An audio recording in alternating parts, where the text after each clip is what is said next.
کہ دین کو دیکھنے کے دو طریقے ہیں۔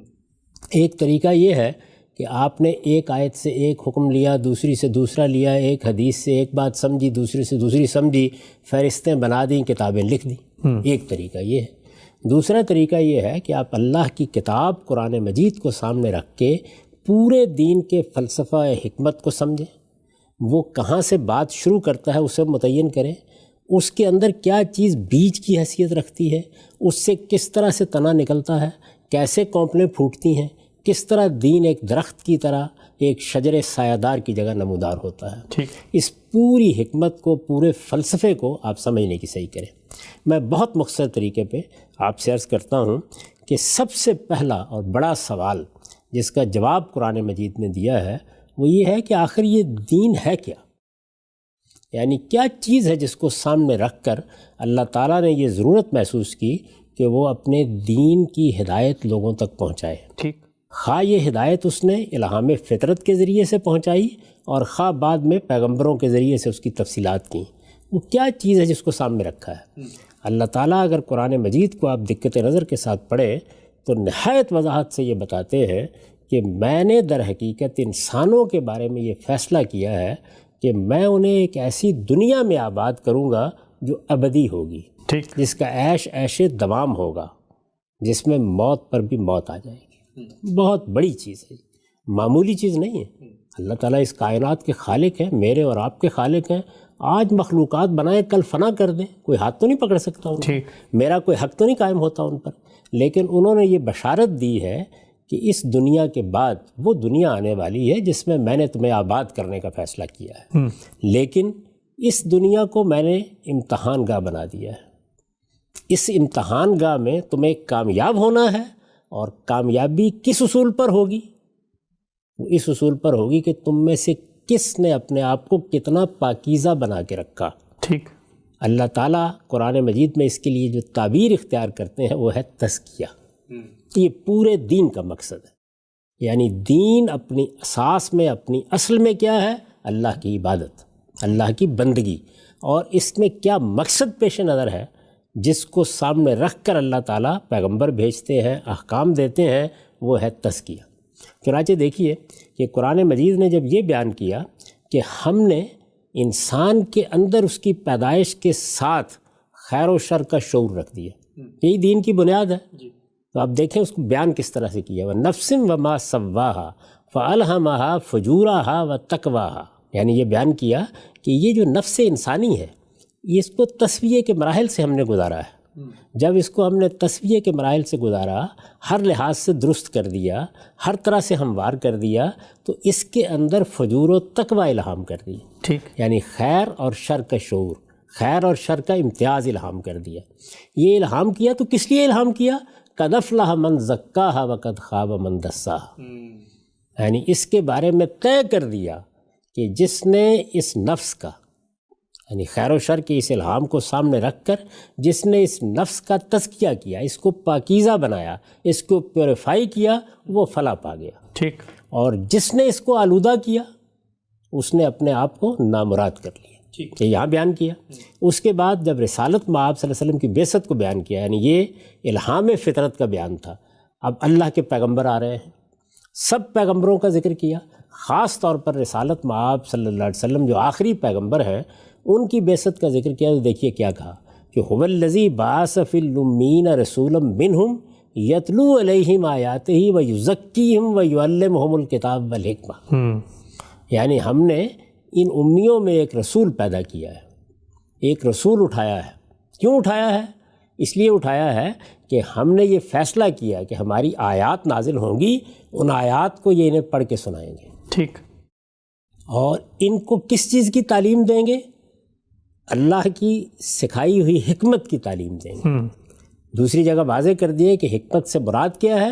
ایمان و اخلاق کے مباحث، ٹھیک، ان کی تنقیح کریں گے، ان کی حقیقت واضح کریں گے، اور ان کو کتاب کی تعلیم دیں گے۔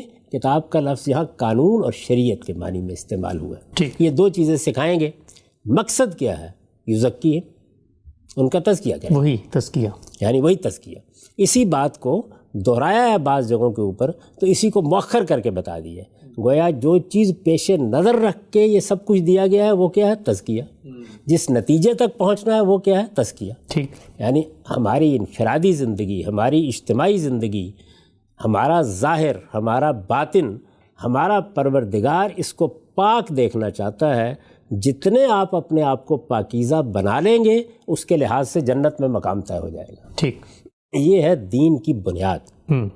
اب اگلا سوال پیدا ہوتا ہے. اگلا سوال یہ پیدا ہوتا ہے کہ یہ جو تزکیہ یا یہ جو پاکیزگی ہے یہ کس دائرے میں حاصل کرنی ہے؟ یعنی تعین سے بتانا چاہیے نا. جی. اللہ تعالیٰ نے جب سارا امتحان اسی پر موقوف کر دیا ہے، یہ کہہ دیا قد افلح من زکاہا، یہ کہہ دیا قد افلح من تزکا، سارا امتحان جب اس پہ موقوف ہے تو متعین کرنا پڑے گا. جب آپ اس کی تعین کرتے ہیں قرآن مجید سے تو معلوم ہوتا ہے کہ یہ 4 چیزیں ہیں جو اصل میں پورے دین کے مشمولات یا کانٹینٹ کو وجود میں لے آتی ہیں. اچھا. پورا دین. ٹھیک. یعنی جو کچھ بھی آپ کو احکام دیے گئے ہیں، ہدایات دی گئی ہیں، یہ ذہن میں رکھیے کہ دین احکام کے لحاظ سے 2 ہی چیزوں کا مجموعہ ہے، اوامر اور نواہی. کچھ چیزوں کو کرنے کے لیے کہا جائے گا، کچھ چیزوں سے روکا جائے گا. ٹھیک. تو جو کچھ بھی اللہ تعالیٰ نے احکام دیے ہیں یا سادہ لفظوں میں کہیے شریعت دی ہے یا قانون دیا ہے، وہ سب کا سب 4 عنوانات میں تقسیم ہو جاتا ہے. یہ 4 عنوانات کہاں سے آئے گا ہم سے؟ قرآن مجید کے استقراء سے. یعنی جب اللہ تعالیٰ کے احکام کی آپ فہرست بناتے ہیں ساری کی ساری، خواہ وہ احکام قرآن میں بیان ہوئے ہیں، خواہ وہ سنت میں ہیں، خواہ رسالت میں آپ صلی اللہ علیہ وسلم نے ان میں سے کسی کی توضیح تشریح کی ہے. ٹھیک. تو طریقہ کیا ہوتا ہے؟ 2 ہی طریقے ہوتے ہیں. یا یہ ہوتا ہے کہ کوئی مصنف، کوئی محقق، کوئی متکلم، کوئی فقیہ، کوئی فلسفی، کوئی حکیم جب اپنا نقطہ نظر بیان کرتا ہے تو وہ خود کیٹیگرائز کر دیتا ہے. اور یا یہ ہے کہ آپ اس کی تمام چیزوں کو سامنے رکھ کر استقراء کے ذریعے سے اس کو متعین کرتے ہیں. ٹھیک. تو جب آپ تمام احکام کو سامنے رکھ کر اس نقطہ نظر کے مطابق کہ تزکیہ مقصود ہے، وہی ہدف ہے، وہی نصب العین ہے، یعنی دنیا میں کیا چیز حاصل کرنی ہے؟ تزکیہ.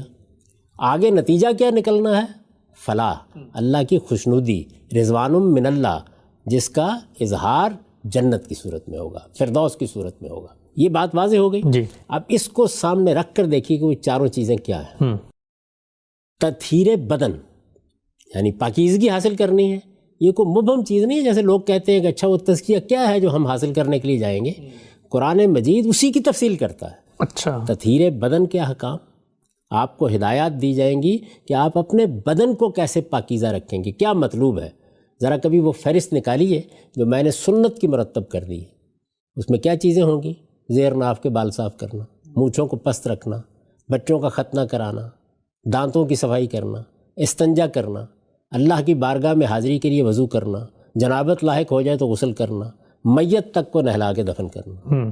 تو یہ کیا ہے؟ یہ تطہیر بدن کے احکام ہے. ٹھیک. یہ ایک جہت ہو گئی. کبھی دیکھا ہوگا آپ نے کہ ہمارے ہاں جب فقہ کی کتاب اٹھاتے ہیں آپ، یا اسی طرح حدیث کی کتاب سنن میں اٹھاتے ہیں تو پہلا باب کیا ہوتا ہے؟ کتاب الطہارہ.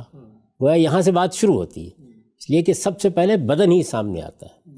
تطہیر بدن کے احکام. دوسری چیز کیا ہے؟ دوسری چیز ہے آپ کے خور و نوش کی تطہیر. ہم چیزیں کھاتے ہیں، اس میں قرآن مجید نے بہت خوبصورت لفظ استعمال کیا ہے. یہ بتایا ہے کہ تمام طیبات حلال کر دیے گئے ہیں، تمام خبائث ممنوع ہیں. یعنی انسان کی فطرت پر اعتماد کرتے ہوئے گویا جامع تعبیر اختیار کر لی ہے کہ یہاں پاکیزگی کا کیا مطلب ہے؟ خور و نوش میں پاکیزگی، کھانے پینے میں پاکیزگی، کہ جو چیزیں میں نے کھانے پینے کی پیدا کی ہیں تم ان میں سے کھانے اور پینے کے لیے طیبات کا انتخاب کرو گے، پاکیزہ چیزوں کا انتخاب کرو گے. طیبات پاکیزہ. ٹھیک. خبائث کا انتخاب نہیں کرو گے. اچھا، اب یہ دیکھیے کہ خبائث کی تعین کیسے ہوتی ہے. خبائث کی تعین کے کچھ تو بالکل ہی بدیہی پہلو ہیں. ٹھیک. ایک چیز مجھے دیکھتے ہی گھن آتی، جیسے کہ کوئی آدمی اگر آپ نے سامنے بول و براز کو دیکھے تو فوری طور پر محسوس کرے گا کہ یہ کھانے کی چیز نہیں ہے. یعنی بالکل واضح ہوتا ہے، بالکل متعین ہوتا ہے. اسی پر باقی بہت سی چیزوں کو بھی قیاس کر لیجئے، یعنی گن آتی. میں جانوروں کی طرف جاتا ہوں، پرندوں کی طرف جاتا ہوں تو بعض مجھے بڑے موذی نظر آتے ہیں. یہ بچھو ہے، یہ سانپ ہے، اس طرح کی چیزیں ہیں. تو یہاں ظاہر ہے کہ میں ایک کراہت جو محسوس کرتا ہوں اپنی ذات میں یا دیکھنے میں، اس سے بھی آگے بڑھ کر ایک دوسرا نفسیاتی پہلو پیدا ہو جاتا ہے، تو یہ بھی ایک طرح سے آلودگی سی پیدا کرتا ہے۔ ٹھیک، اس سے آگے بڑھ کے دیکھیے تو جو ہمارے ہاں جانور ہیں مختلف جن کا ہم گوشت کھاتے ہیں، تو ان میں ایک بڑی تقسیم ہے درندوں کی اور چرندوں کی۔ یعنی کچھ جانور وہ ہیں جو پھاڑتے ہیں، جیسے کہ شیر ہے، چیتا ہے، جن کو ہم درندے کہتے ہیں۔ اسی طرح وہ پرندوں میں بھی درندے ہیں۔ اسی طریقے سے جو پانی کے جانور ہیں ان کے اندر بھی یہی تقسیم موجود ہے۔ یعنی کچھ جانور وہ ہیں کہ جو چرندے ہیں یا وہ بڑے سافٹ جانور ہیں، وہ کھانے کے لیے موزوں سمجھے جاتے ہیں، اور کچھ وہ ہیں کہ جن کے اندر یہ چیز پائی جاتی ہے۔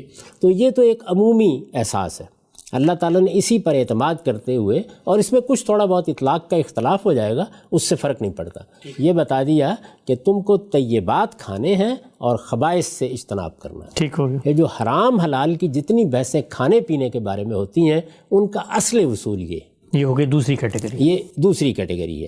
اس میں کچھ چیزیں مشتبہ ہو گئیں تو اللہ تعالیٰ نے ان کی وضاحت فرمائی، صحیح، اور یہ کہا ہے کہ یہ 4 چیزیں جن کو تم طیبات خیال کر کے کھا سکتے تھے، میں ورڈکٹ دے رہا ہوں کہ یہ بھی ممنوع ہے۔ ٹھیک، وہ اس وقت وضاحت کا موقع نہیں ہے، بہرحال بیان یہ کرنا پیش نظر تھا کہ دوسری ایک جہت یا دوسری ایک کیٹیگری یہ ہے کہ جس میں اللہ تعالیٰ نے ہم سے تطہیر کا تقاضا کیا ہے، تزکیے کا تقاضا کیا ہے، پاکیزگی کا تقاضا کیا ہے۔ ذہن میں ہوگا کہ جانوروں کو جب ہم ذبح کرتے ہیں تو اس میں بھی لفظ تزکیہ استعمال ہوتا ہے، یعنی انہیں خون سے پاک کرنا۔ وہ اگرچہ ایک دوسرا لفظ ہے عربی زبان میں، یعنی اس میں ایک حرف کا فرق ہے، یہ زے کے ساتھ ہے، وہ زال کے ساتھ ہے، لیکن مدعا وہی ہے کہ خون سے اس کو پاک کر دیا جائے۔ تو پاک کر کے گوشت کھانا، پاکیزہ چیزوں کو کھانا، پاکیزہ چیزوں کو کھانے کا اہتمام کرنا، یہ دوسری چیز۔ ٹھیک، تیسری چیز کیا ہے؟ تطہیر اخلاق۔ یعنی میں ایک اخلاقی وجود ہوں، میرا سب سے بڑا شرف یہی ہے۔ اور یاد کیجئے کہ وہ جو آیت ہم نے الہام فطرت سے متعلق پڑھی تھی، اس میں اصلاً کیا زیر بحث ہے؟ یہی تطہیر اخلاق۔ میں نے خیر و شر کا شعور دیا ہے تمہیں۔ ٹھیک، دین کا کانٹینٹ اصلاً اس پر منحصر ہے، یعنی بہت بڑے پیمانے پر اللہ تعالیٰ نے جس چیز میں ہم سے تطہیر کا، تزکیے کا، پاکیزگی کا تقاضا کیا ہے، وہ کیا ہے؟ اخلاق کی تطہیر۔ یعنی اوامر و نواہی اخلاق ہی پر مشتمل ہے۔ اخلاق ہی پر بہت بڑا حصہ، یعنی پہلے وہ دونوں کیٹیگریز الگ کر لیجئے، اس کے بعد بہت بڑا حصہ اسی پر منحصر ہے۔ یہی وہ چیز ہے جس کو سامنے رکھ کر ہمارا پیغمبر یہ کہتا ہے کہ بعثت لأتمم مکارم الاخلاق، میں تو اعلیٰ اخلاق کو اتمام تک پہنچانے کے لیے بھیجا گیا ہوں۔ ٹھیک، تو اس طرح اخلاق کی تطہیر گویا دین کے کانٹینٹ میں سب سے بڑا حصہ ہے۔ ٹھیک، اور چوتھی اور آخری چیز کیا ہے؟ احکام میں عبادات۔ یہ کیا کرتی ہیں؟ یہ آپ کی اس پاکیزگی کو بڑھاتی ہیں، کیونکہ اس میں اللہ سے تعلق پیدا ہوتا ہے۔ اور اللہ کون ہے؟ اللہ وہ ہے کہ جو الملک القدوس ہے، وہ تو سراسر پاکیزگی ہے۔ تو آپ جب اس کی عبادت کرتے ہیں، اس سے اپنا تعلق استوار کرتے ہیں، تو یہ پاکیزگی بڑھتی ہے۔ تزکیے کے 2 پہلو ہیں، ایک یہ کہ جھاڑ جنکار کو دور کر کے آپ نے زمین کو ہموار کر لیا، پھر یہ کہ اس میں ایک فصل کاشت کریں گے نا، تو یہ عبادات ہیں کہ جو وہ فصل کاشت مجسم کر دیتی ہیں، اس کو گویا بڑھاتی ہیں، اس کو نمایاں کرتی ہیں، اور آپ کے لیے جنت میں اعلیٰ مقام کی طرف آپ کی رہنمائی کرتی ہیں۔ ٹھیک، اللہ تعالیٰ نے اس کے بعد ایک مزید بات کی وضاحت کی ہے، اور وہ یہ ہے کہ ظاہر ہے کہ اس کا نتیجہ کیا ہے؟ آپ نے جب تزکیہ کیا یا تزکیہ کرنے میں ناکام رہے تو نتیجہ جزا و سزا ہے۔ تو فرمایا کہ کچھ معاملات میں سزائیں بھی اسی مقصد سے دی جائیں گی۔ قرآن مجید یہ بتاتا ہے کہ قیامت میں بھی اللہ تعالیٰ کچھ لوگوں کا تزکیہ کریں گے، اور یہ اس کی بڑی عنایت ہوگی کہ ان کی پاکیزگی میں کوئی کمی رہ گئی تو اللہ تعالیٰ تھوڑی سی سزا دے کے ان کو پاکیزہ بنائیں گے تاکہ وہ اس کی جنت کو آباد کر سکیں۔ ٹھیک، یاد ہوگا کبھی روایتوں کو پڑھتے ہوئے آپ نے دیکھا ہوگا کہ جب ایک خاتون رسالت مآب صلی اللہ علیہ وسلم کی خدمت میں حاضر ہوئی اور اس نے کہا کہ میں نے بدکاری کا ارتکاب کیا ہے، تو اس نے کیا کہا؟ یہ نہیں کہا کہ مجھے سزا دے، انہوں نے کہا طہرنی یا رسول اللہ، مجھے پاک کر دے۔